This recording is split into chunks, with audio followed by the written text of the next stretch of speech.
My name is Cheryl Lindsay, and I invite you into a love challenge. Welcome to my channel. This channel and this challenge are all about loving God, loving neighbor, and loving self. In responding to the question, Lord, what is the greatest commandment? Jesus' response was to love the Lord your God with your whole mind, soul, and your strength, and to love your neighbor as yourself. And so those are the three pinnacles upon which we will base our challenge. In this month, over the next 4 weeks, I will invite you to focus on a different aspect of love and how you exemplify that in the world. Of course, our greatest example of love comes to us from God, who is love, who embodies love, and through love gave us the gift of redemption and restoration in Jesus Christ, who is the ultimate example. In fact, when Jesus was asked about what is the greatest commandment, and he said, love the Lord your God with your mind, body, and your strength, and love your neighbor as yourself, then he went on further to share the parable of the Good Samaritan. The Good Samaritan is all about who is my neighbor, because the response was, if I love my neighbor as myself, who is my neighbor? And Jesus basically gives this story about the Good Samaritan, and I will link that text below in the video. But in long story short, Jesus shares with us that the question really isn't who is my neighbor, but am I a neighbor? In other words, loving your neighbor doesn't mean that you get to choose who you extend love to, but rather, are you a loving person? And so that is the basis of this challenge, to be more loving and to extend love in a world that I think we can probably agree needs it more and more. So I hope you will enjoy me on this challenge. And if we begin with the first week, we will see the first focus area is in the area of grace. Grace is God's unmerited favor. And how do we extend grace to one another? How do we extend grace to ourselves? And how do we extend grace to God? Well, we can't extend it to God. God extends grace to us. There's nothing we can do to deserve it, and that's the whole point. God gives it. It is a gift, freely given, given with love, an abundance, overflowing, and overwhelming love of God gives us grace. But having received grace, our response can be to then extend grace to those we encounter as well as to ourselves.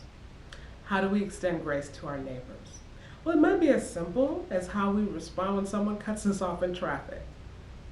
Maybe instead of saying words that we shouldn't, we can instead think about and give them a little compassion and a little leeway. Maybe they were distracted. Maybe there's an emergency. Maybe they are running late for something important. Yes, it's not a good thing to do. It doesn't excuse behavior, but it does say, I can be compassionate, I can be understanding and empathetic when confronted with challenging situations. Grace should be extended to all of our neighbors, our family members, our friends, and even strangers, people we never personally encounter. We can extend grace to them as well. So the challenge this week in terms of extending grace to our neighbor is to find ways to respond with grace rather than with anger or with disagreement or defensiveness, but rather, or even blaming, shaming, those types of things, rather to extend grace and understanding. And so when we encounter a situation, that might be as simple as taking a deep breath, a moment to think about what's going on and say, I wonder what's going on. I wonder why this person is acting this way, and how can I extend grace to them in this situation? You aren't expecting them to deserve it or to earn it in any way. Remember, you're extending unmerited favor. This can also be considered being the bigger person, but I think it's even more than that. It's really being a kind, compassionate, and loving person. So this week, in your responses to other people, to your neighbor, whoever that may be, that could be your best friend, your spouse, your co-worker, your employee or supervisor, or it can be a stranger. How can I extend grace in everyday interactions? And you might even want to journal or record the ways in which you do so. That might be a good way to keep track during this week. Extending grace to yourself. I think sometimes when we extend grace to ourselves, it makes it easier for us to extend it to others. We begin to develop those muscles in ourselves where we don't give ourselves as hard a time, where we don't beat up on ourselves for making mistakes. As human beings, we are all going to make mistakes. We fall short all the time. But what do we do? What is our response to that? I'm not suggesting that we don't strive to do better, that we don't strive to correct those things. We should, but instead of beating ourselves up, we should take what is the lesson from that experience and become better from learning the lesson and leaving the blame and the shame on the wayside.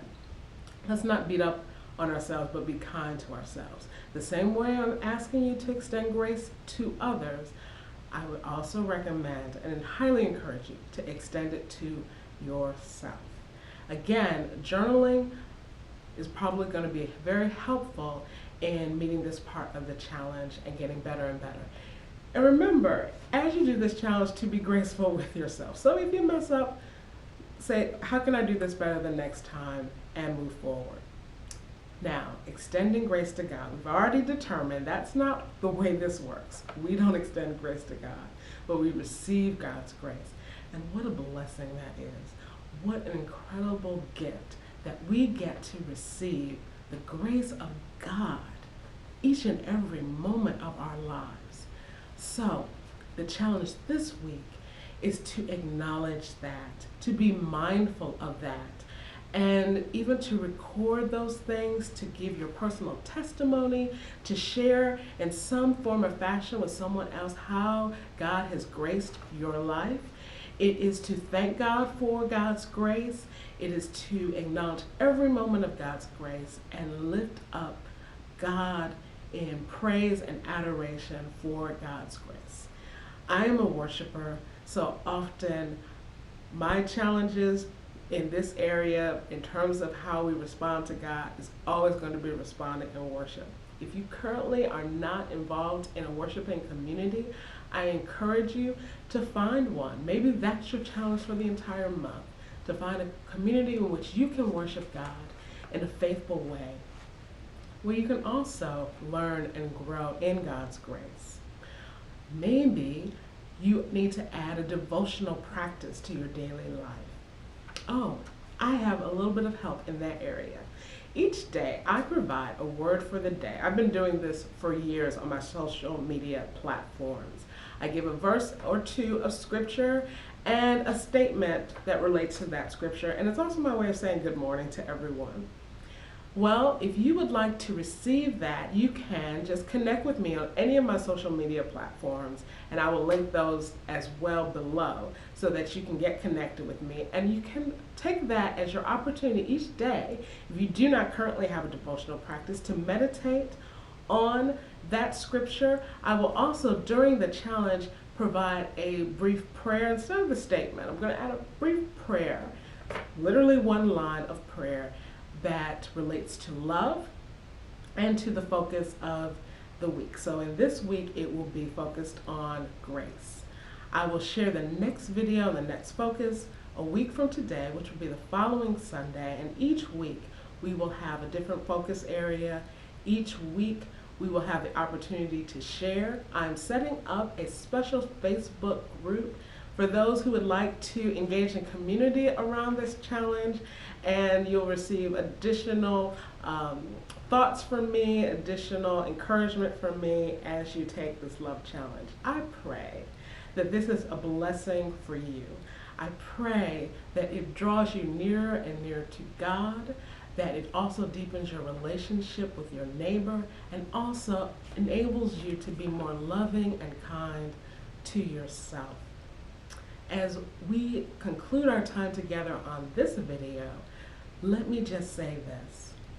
Remember, love God, love your neighbor, and love yourself. This is the will of God for all of us. And I pray that until we meet again, that you will be able to receive and extend grace. God bless you.